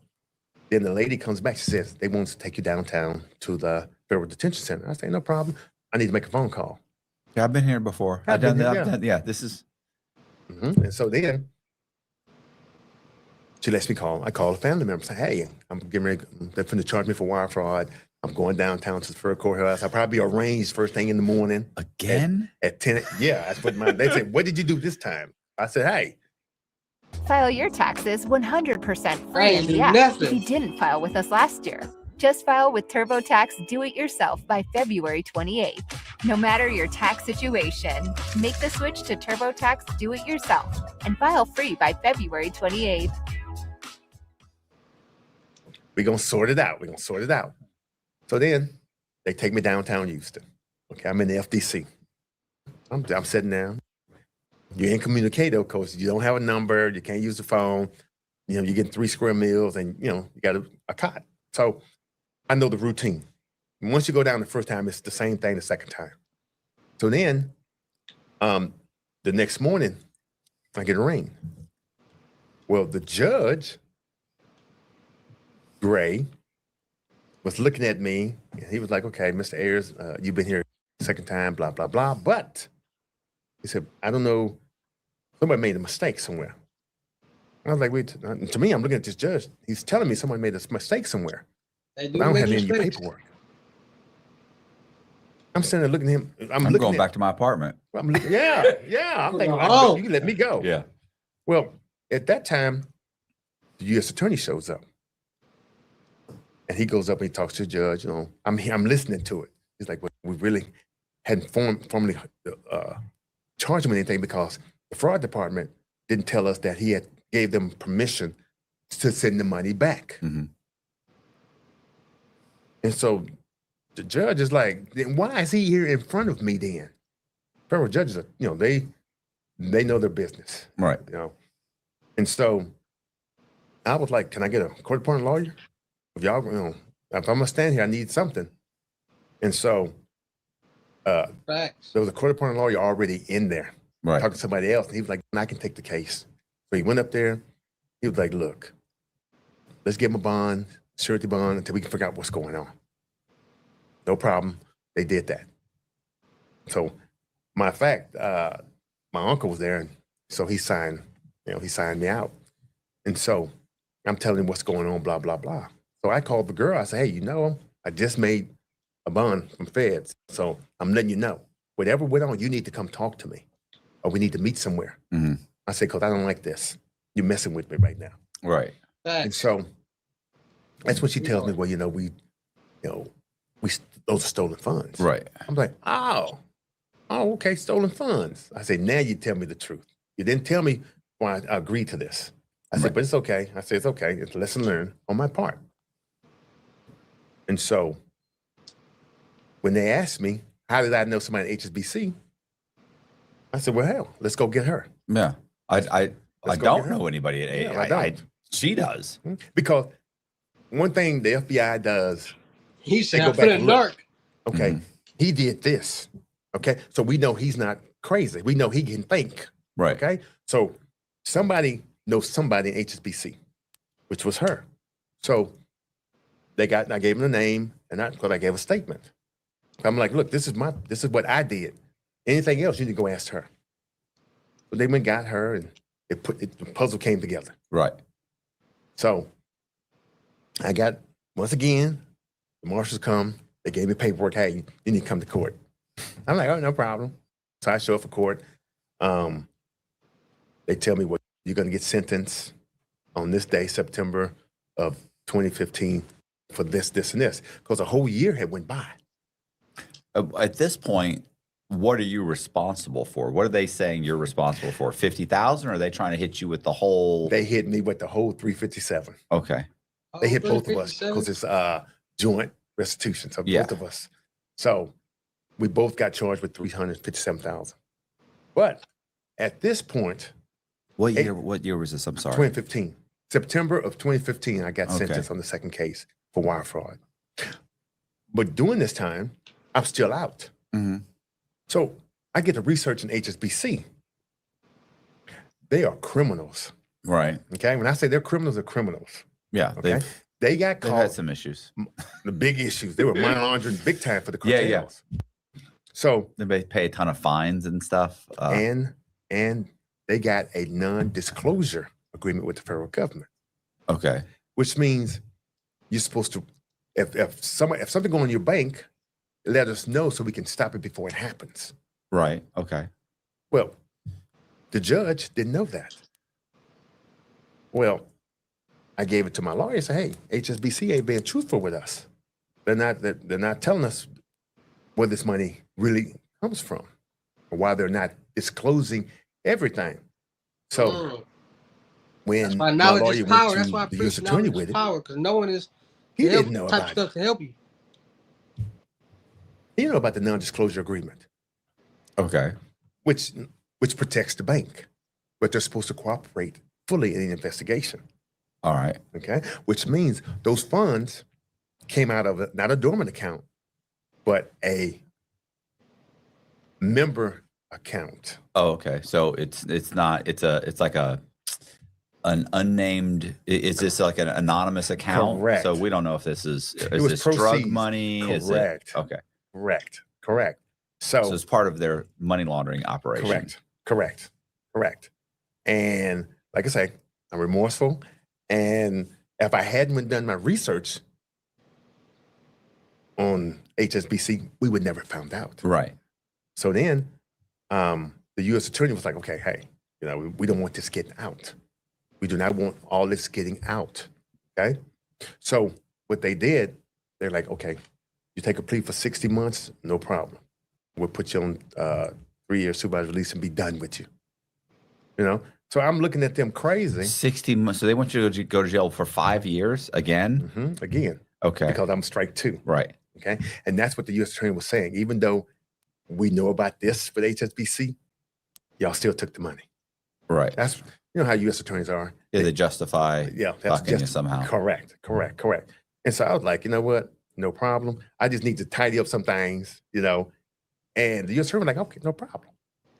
He was real cool. He's like, no problem. Because they didn't want me to start talking to the news media and say, hey, HSBC they have a non-disclosure agreement where they're supposed to tell the government about all that's going on, and they didn't. They didn't want that out. All right. So I went, and this is where I met Chris. Right. This is where I met Chris. So, and so they let you self-surrender? Well, I didn't get a chance to self-surrender, but I did turn myself in at the federal courthouse. Okay. So I stayed in the FDC for 2 months, and then I got moved to Beaumont. Okay. So it gave me a chance to put everything back in storage. Right. And do what I need to do, put a little money on the books, or take with me, so I'm covered. And so I went back to prison, which I really regretted because I had a whole new future in front of me, doing things I wanted to do. I was getting ready to start traveling. But everything, there's always a stumbling block in the way. And so I learned from it. And I was at the camp, cell phones were in. Right. I had a couple cell phones. Got busted with a cell phone, got moved over to the low. And this is where I met our mutual friend, right, Chris Marrero. And he livened it up a little bit. He's very entertaining. Yes, he is. And so it got me through the last three years of the bid before I went back to the camp, and then I got released. And then I was on supervised release. I came off a year and a half early because Judge Gray was like, no problem. Once again, he knew about the HSBC non-disclosure agreement. Right. So they were really lenient. They're not out a ton of money, and that seems like a lot of time for that amount of money. Correct, it does. But remember, in the feds, it took me from category 1 to category 2. Yeah. And since it was $357,000, they still use the loss. They use the potential loss figure instead of the actual loss. They used to, right. And so because they got the money back, except for the 50. Yeah, except for the 50. So the whole 357 was put on our back. Okay. What year is this? 2014 is when it happened, but I didn't get sentenced till 2015. So you're out by like what, 2018, 2019? No, I came out right before COVID, right at the beginning of COVID, February of 2020, I came out. Okay. Okay. like February 24th of 2020, I came out. And so I came out, I was like, no problem, you know, brought all my legal work home because I did legal work for people in prison, and moved on. Once again, moved on. I never looked back. You know, it happened. You know, now I know, you know, just, hey, leave me in my own little world now. You know? Right. So when I came home, I did my halfway house time. What it do? Went back to school. I completed my undergrad and my master's while I was out the first time, and I went back and completed my associate in paralegal. What part of Canada are you in? / legal assistant studies. So I've been doing that for the last 5.5, about 6 years on the record, and 3 years unofficial. I got some people in Montreal and Quebec. And so British Columbia. It's different being a paralegal now. Right. I got some team members out of Montreal and Quebec that be helping me with my I can actually go there and talk. my team members. Right. A lot of them don't My know mentors and stuff. when I step into the courtroom, because if I'm in there with my boss, Yeah. they really don't pay attention. But if I have to go in there and get a case reset, talk to the clerk, or talk to the attorney at the state level, or Y'all, even go on the y'all clerk's, speak like I French just in had a British Columbia? client a couple of weeks ago where I had to go in and talk to the judge. And I'm standing up there talking to her, and the DA is right there listening to me. And it's a different feeling from being on one side of the law to being on the good side of the law. Yeah. And so Well, you get to walk out the front door. I get to instead of walk out the walking front door. I get to keep the same clothes on and go eat what I want to eat, get in the car I have, and keep it moving. So I know a lot of French. It's an eye opener, I got family out there too. especially in federal court. When I go in there and we'll have our client and we're talking to him, and I'm sitting at the table, and one thing I tell people, judges see everything in their courtroom, okay? Right. Because they're looking down, but they're seeing everything. And one of the things I tell people before they get sentenced is always pay attention to the judge. When you're speaking, speak to the judge. And look at the judge. Clear. And it's been, being a paralegal has been a wonderful thing for me, because I'm seeing all of the new laws come out from the state of Texas, and I'm seeing You think so? how the feds are operating with the new laws that they You have. think for Congress. Quebec And so ghetto, huh? it's fascinating. It is for me, and I like it. When you were locked up, did you do a lot of legal work for guys that Yes, you're I locked did. up? I did a lot of divorces. I did some 2255s. So you get to see the whole process and how it rolls out, and Correct. how long it takes and the whole thing. So Correct. yeah, there are guys that go in. Like I have a buddy named Pierre Rossini. Be going down. He'd probably be the best lawyer you could ever have. You know what I'm saying? Because he did it all that time for nothing. You know what I'm saying? So the whole goal is he just wants to win the case. Correct. And that's the ultimate goal. And some of the 2255s, I did get some guys out. When the First Step Act came out, I helped a lot, because most people want to fill out the paperwork correctly. And being degreed, it was, okay, let me look at this. Montreal like a little New York.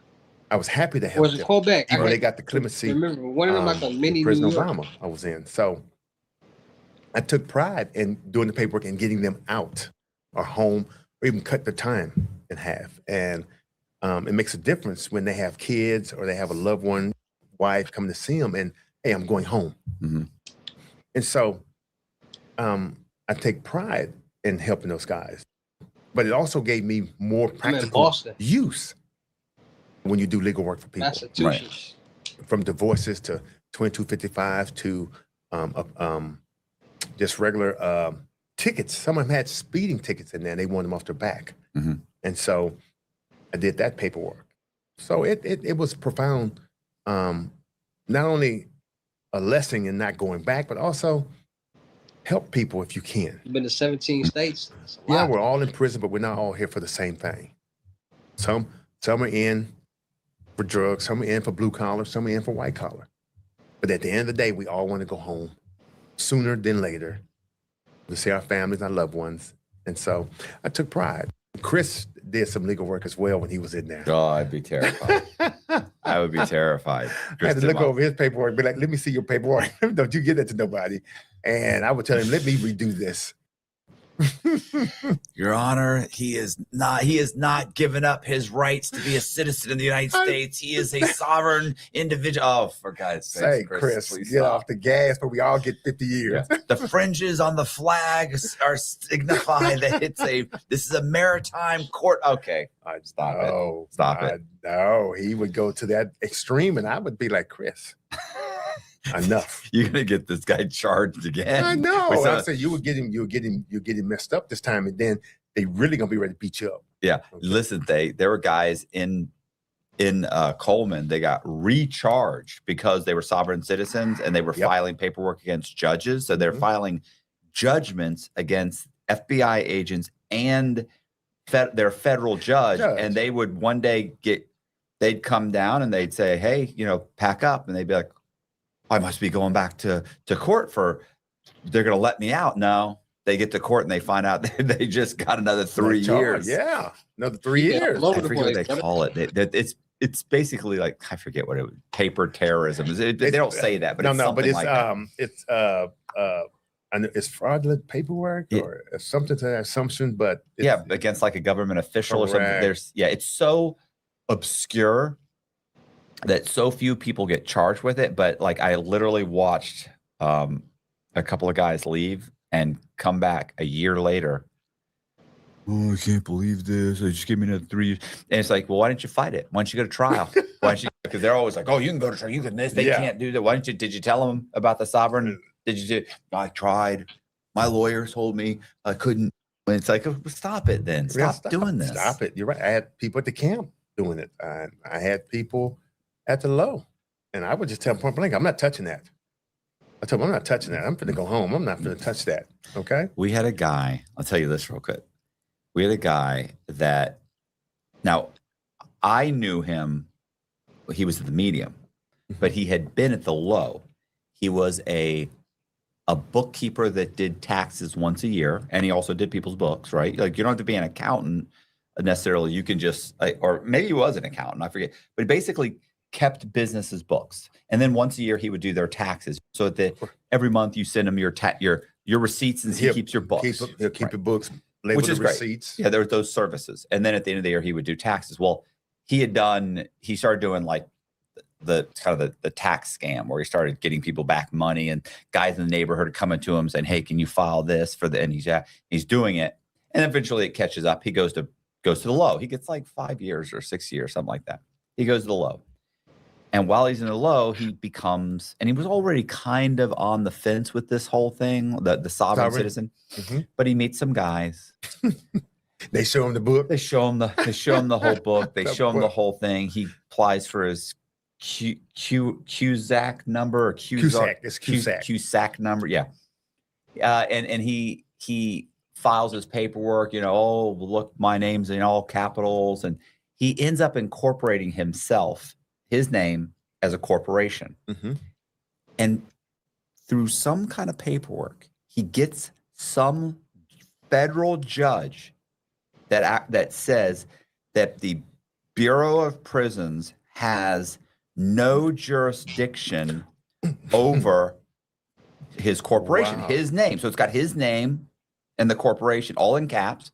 Now, I have no doubt that the federal judge thought he had made some argument that the Bureau of Prisons was doing something in regards to this corporation, and wrote a letter or a motion or something stating that the Bureau of Prisons has no jurisdiction over, this corporation, and then with his name.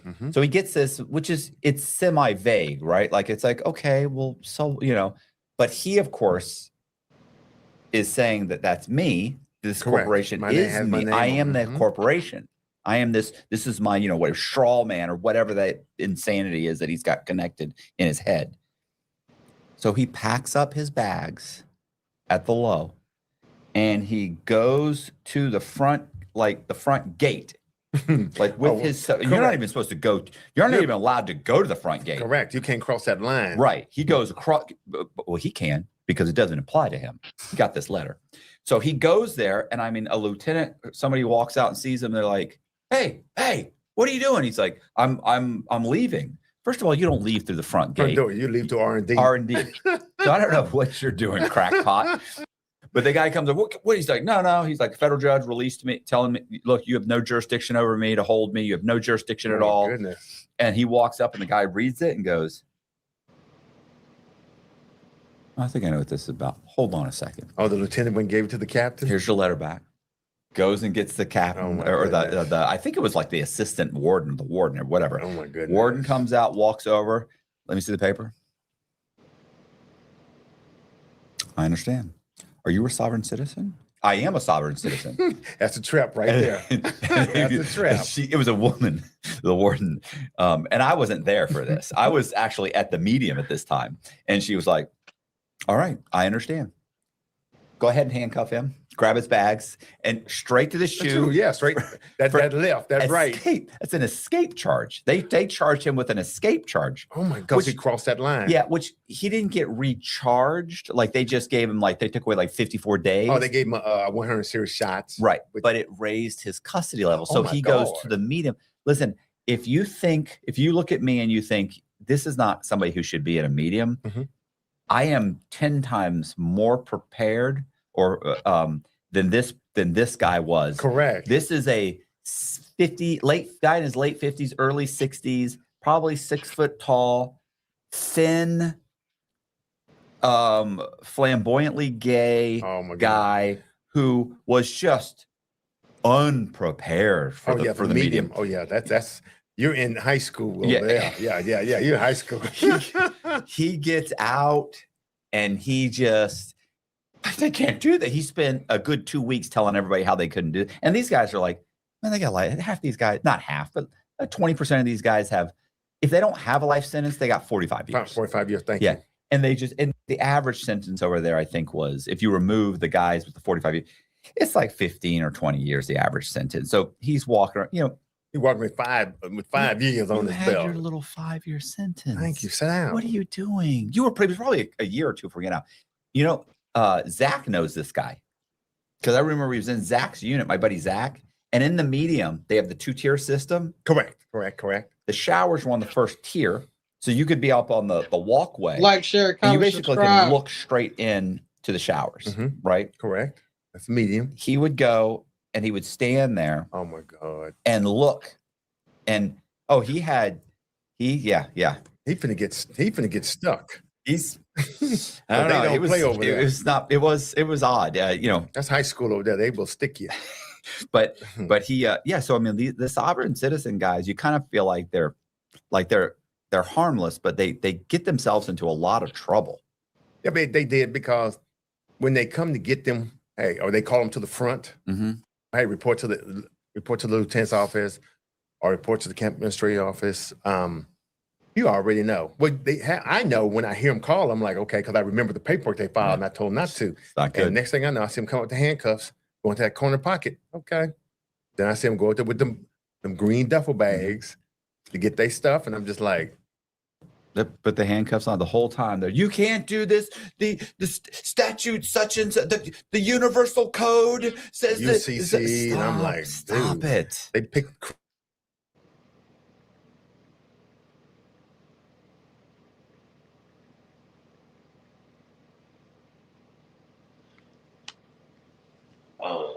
Oh, y'all.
Dang, bro.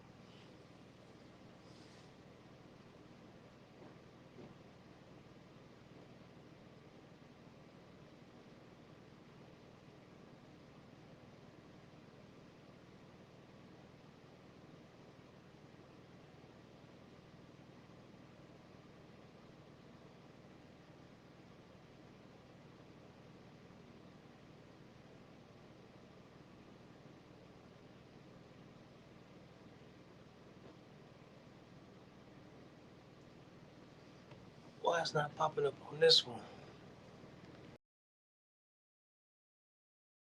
Well, you know what that is? Oh my That's God. and he'd start going on That about got how him they're wind poisoning us and they're this, and then he start talking about FEMA camps and they're going to house us all in camps and how they're trying to reduce the population to a manageable 300 million because that's all that the planet can actually sustain, and we're draining the planet of its resources, and we're just sitting there. I'm like, why don't? Well, if they're poisoning us and they're reducing, then why are they housing us in FEMA things? And they're Why like, would you play on his mind? oh, Why because it would was you do so that? much fun.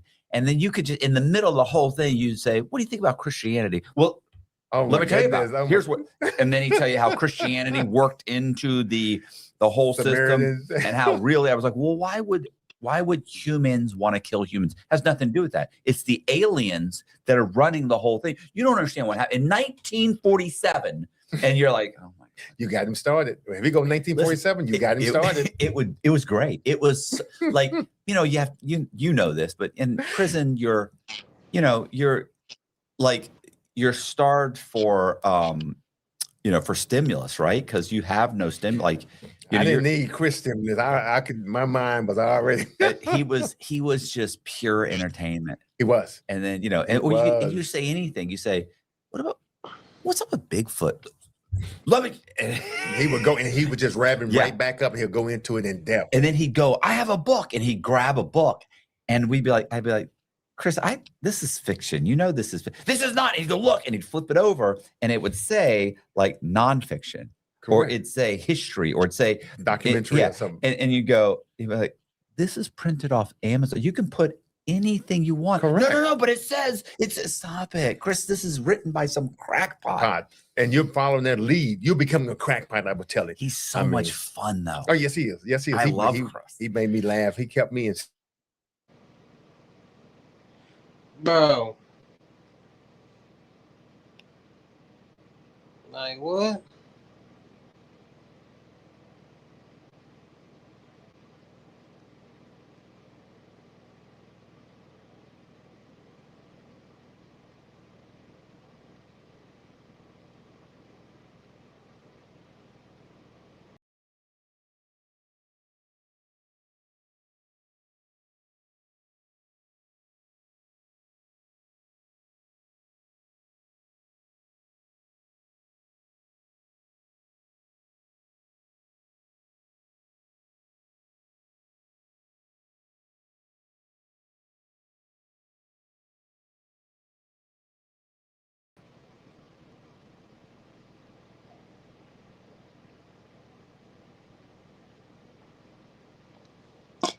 Internet be acting Jake now.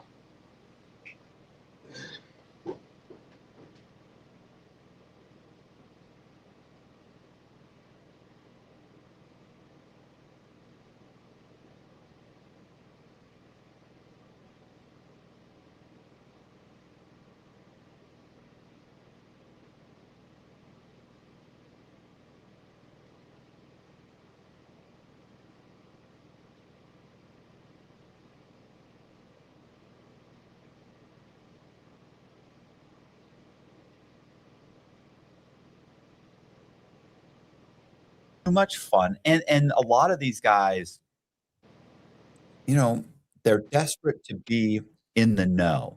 Like, they know something that you don't know. Correct. And it makes them feel important. And I don't mean in a bad way, because Chris doesn't have a mean bone in his body. No, he's good nature. Yeah, it's not like he's starved for wanting power over you or manipulation. Mm-hmm. But it makes him feel good to be able to be in the know about what's really happening. Conversation that he understands. Yes, and you don't, and he wants to help you. Correct. Because when we started doing law work, he would be like, "That's not going to work. What you're doing." I said, "Chris, this is to get his ticket taken. No, do you need a UCC?" I said, "No." I said, "No." I said, "We're not going to do that with this paperwork, Chris." I would tell him, "This guy has a ticket in Tennessee, and it's going to come off because I've done it the correct way." I told him. He was like, "Well, if you do the UCC form, and then that ticket can go." I said, "Chris, he's going to go to jail. They're going to come get him from Tennessee and charge him and bring him back." And then I said, "No." That's why when we did legal work, I always overlooked his stuff because I was like, "Look, you can't do that. Right. You can't do that because number one, I fear for his safety in there. Right. And then number two, you don't want to mess up somebody's legal paperwork, Chris. No. Okay. It's even though we're at the low, it's very important. You're gonna get people get upset. People get upset. Upset. Some people get upset in different ways. I get upset if through a harsh tongue lashing. Correct. Most prisoners get upset with a shank. Or they catch you at the they catch you at the showers. They catch you at the chow hall, and they go to work on you. Yeah. You know. And so I told him, I said, "Look, I want to go home. Okay." I said, "I'm gonna do this paperwork correctly for this ticket. I'm not gonna use no sovereign stuff." I said, "You keep that over there. But if you're doing somebody's legal work, let me see it, Chris, because I value your friendship. I also value your life." Right. Well, I know what I'm doing. You know, they just need to do that. No, it's irrelevant. And I'm gonna tell Chris, say, "Chris, first of all, let me tell you something.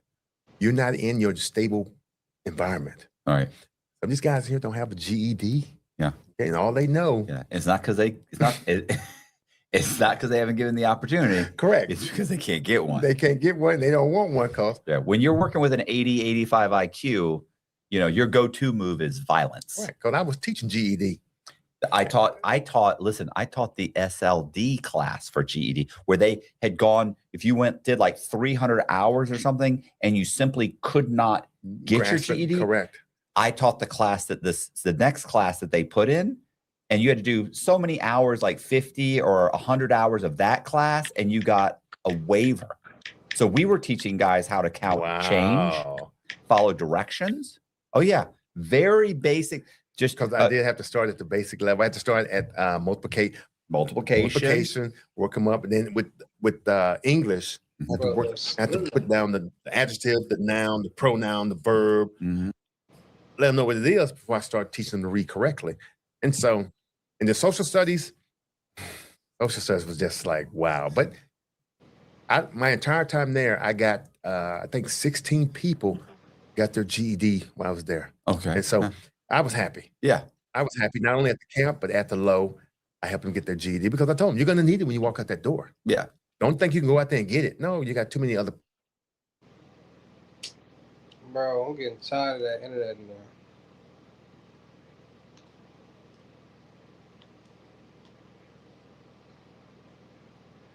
We're finna watch another reaction video too. Like, share, comment, subscribe.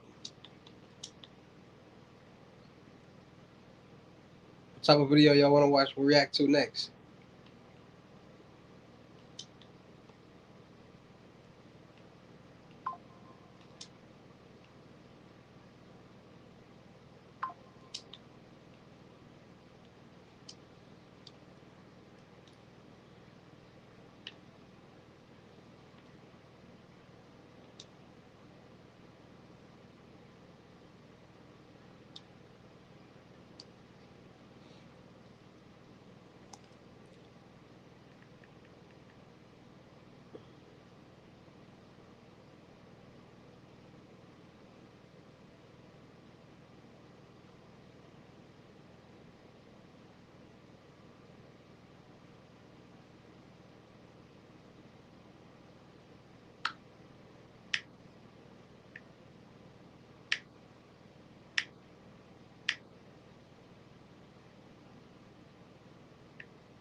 Like, share, comment, subscribe. I'm going to put another video on for us to react to and watch and get some gems for in a second. Hold on.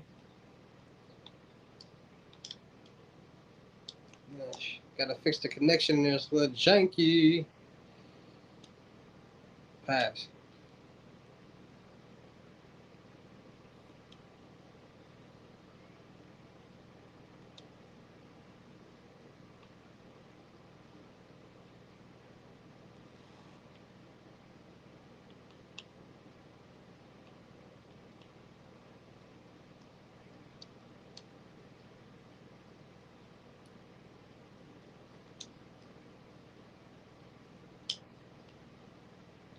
Like, share, comment, subscribe, man. We're gonna get that together in a second.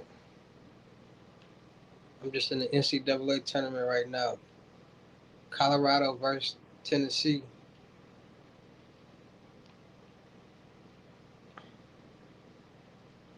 Good D. They be cheating though.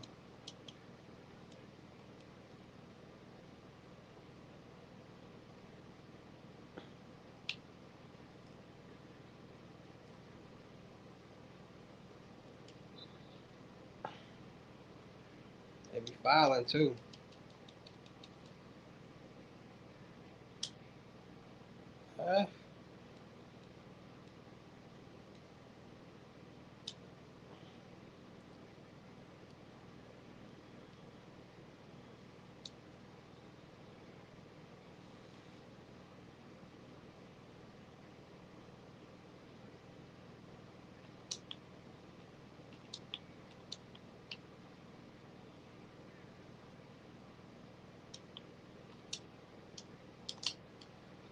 They be cheating on 2K, bruh. College or about NBA. Cheating.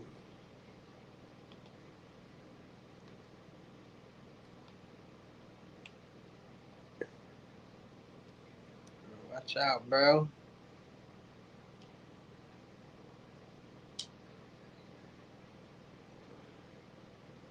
Get dunked on. Broke out. I'm gonna put another video on, man. Oh, that's a steal. Oh.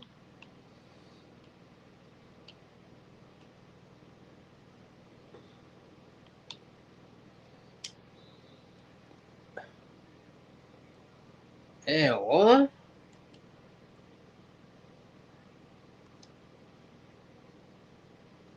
He transferred. Oh, that's bro.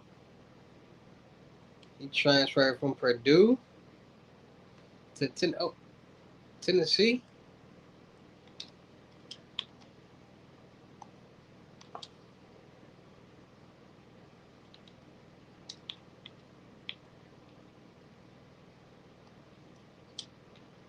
Bucket. You like a Zion.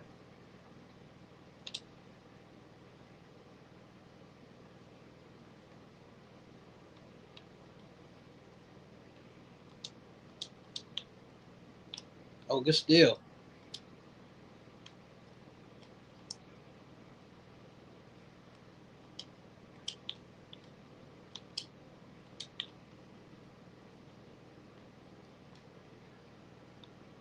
Keep going, bruh.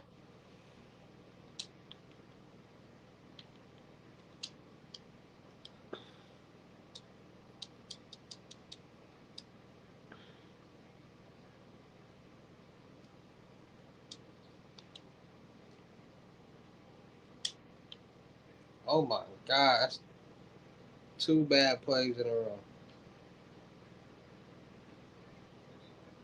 2 bad plays in a row, bro.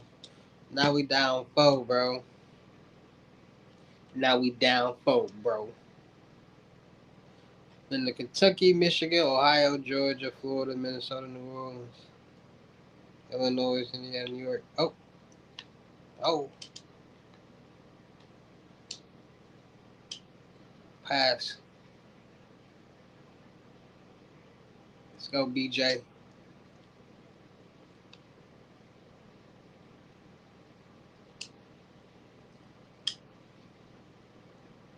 can still.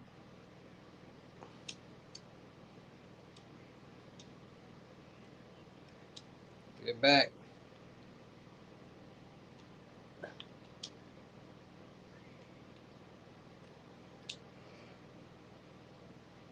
Ooh. Oh.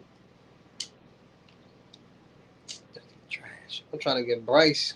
Come to Colorado. I think I'm gonna get Bryce. Bryce Maximus James. Oh yeah. Push it. Push it.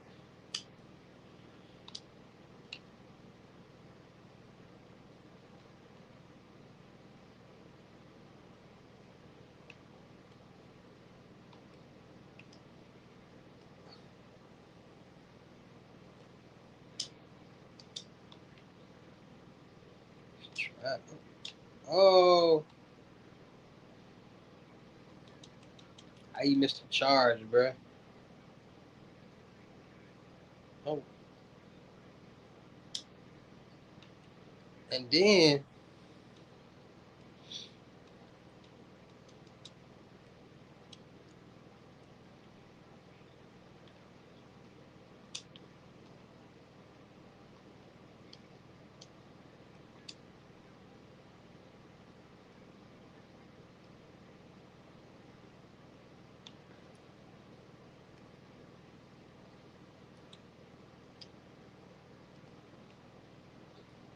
pass.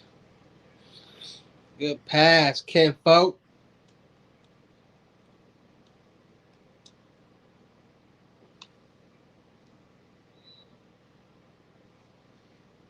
What type of video y'all want to watch next, man? Check fraud, credit card fraud, what? We got video. Where's mine?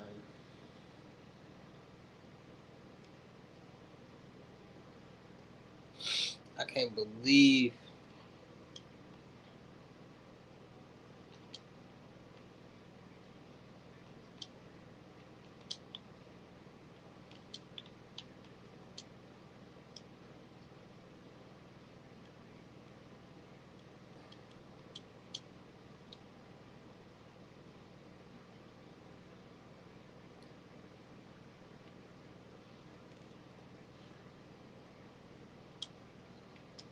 How you directly under the court and still miss? What is that?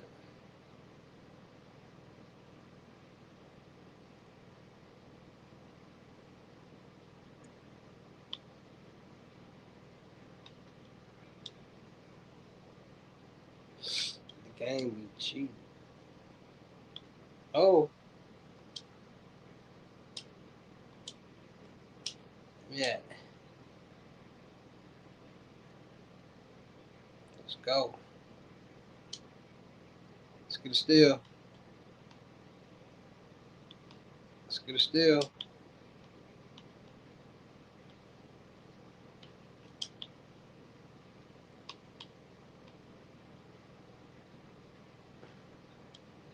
Let's get a steal.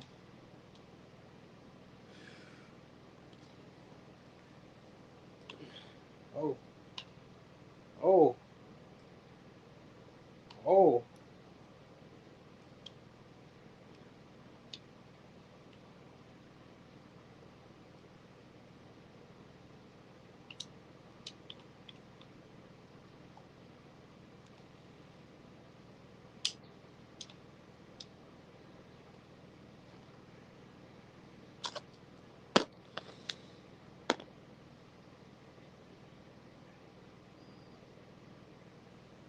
Chicks be begging like a mother.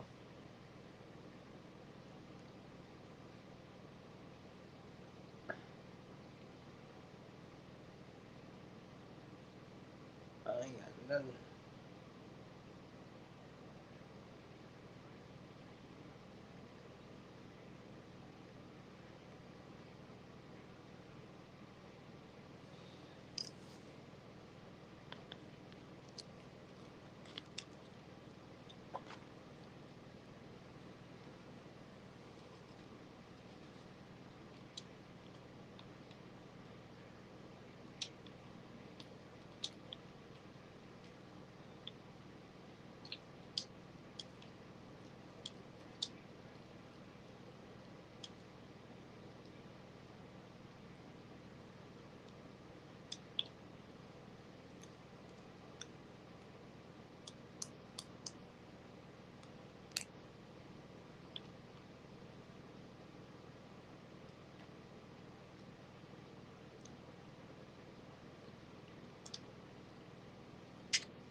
Yeah.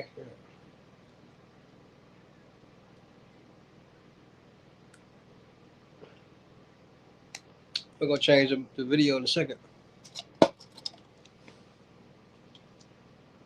Internet and janky in there right now.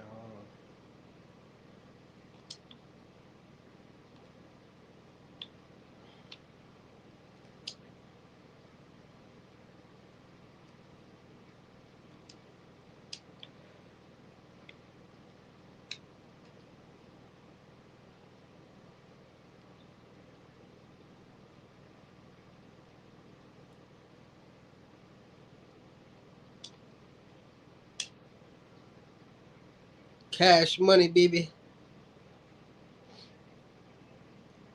We only got 15 points. We need another triple-double night. Ooh, that was backcourt for sure. Game beat. Shoot.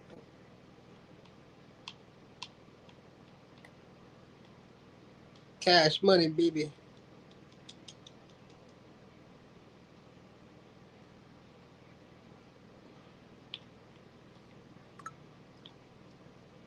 Oh.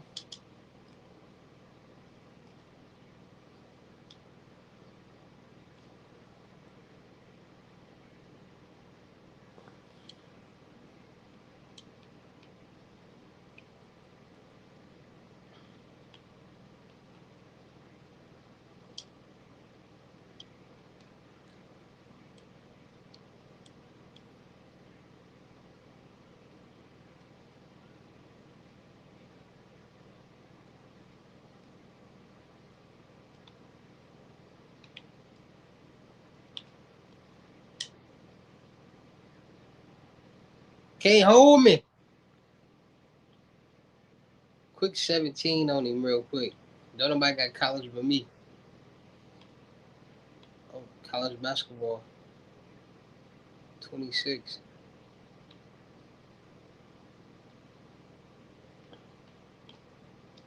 Give me that rebound. Oh, he can't hold me. Oh, he can't hold me. Layup. Sweet. What it do, Lamonte Fields? What you got going on? We're gonna change the video in a second. We doing reaction videos. We talking gems.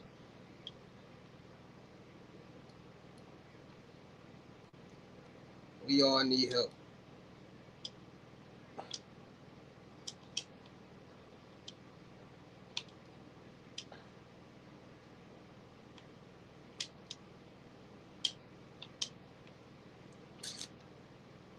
How you miss that?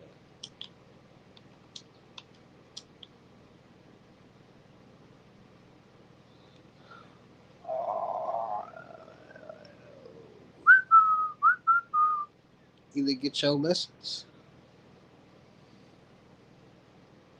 Get your lessons, cuz. Making a statement? What type of statement?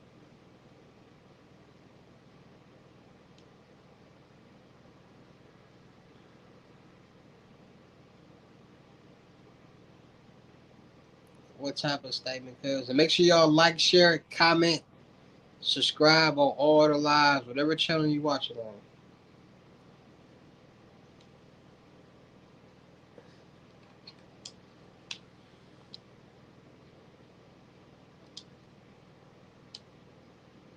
Bucket. Get his little two points a game.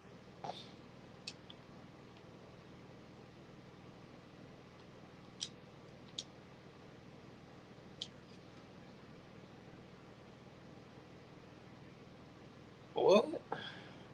Statements and loans is two different things.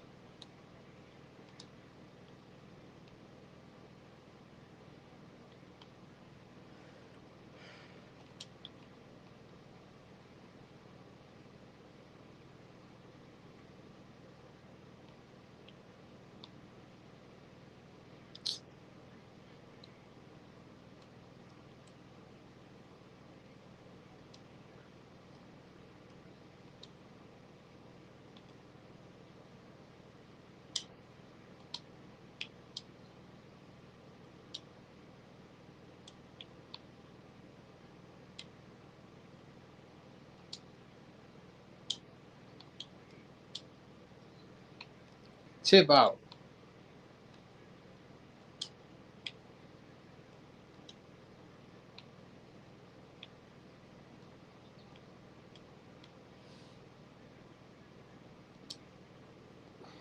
Need to get some bank statements.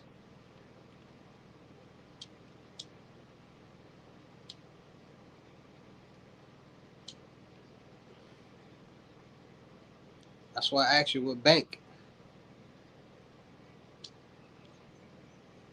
How many they say they need?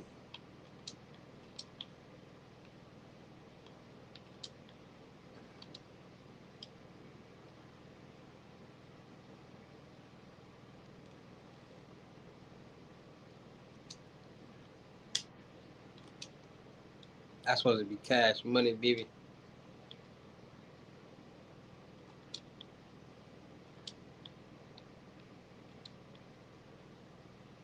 What's good? I'm playing college basketball, 2K26.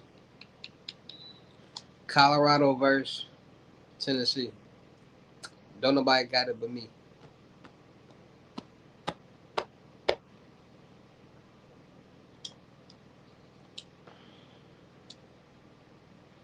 Why the you pass it to him? That don't even make sense. Oh, cash money, baby. I see you. Memories. This ain't even out.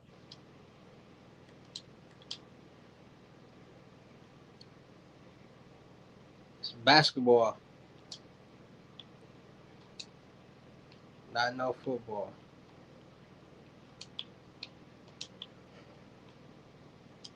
Oh yeah, rebound. I'm coming out with a double-double. Oh, he can't hold me. Oh. Layup.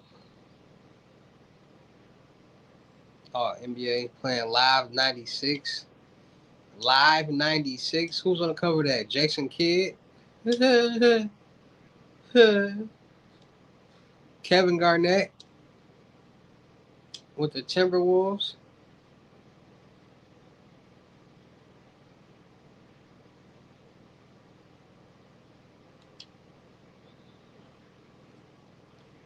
He said live 96. Before there was DVDs and shit. Oh, that's funny. I asked you what bank. You ain't never say nothing. Peace out.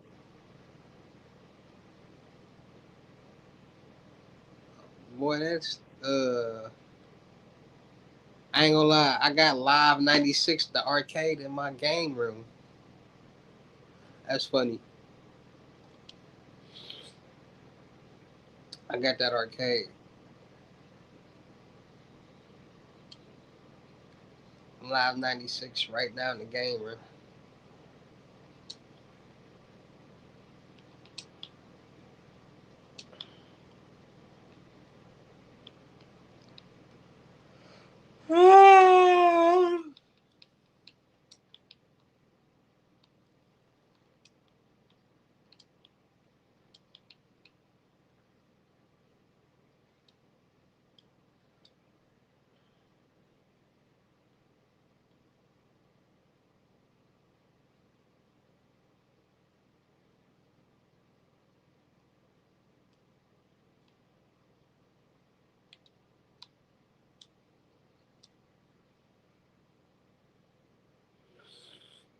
Man.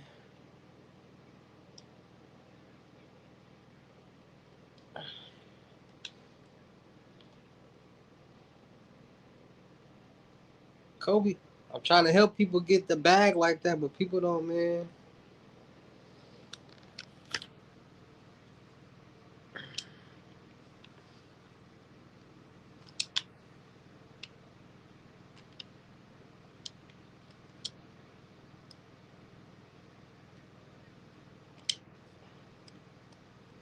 Pass.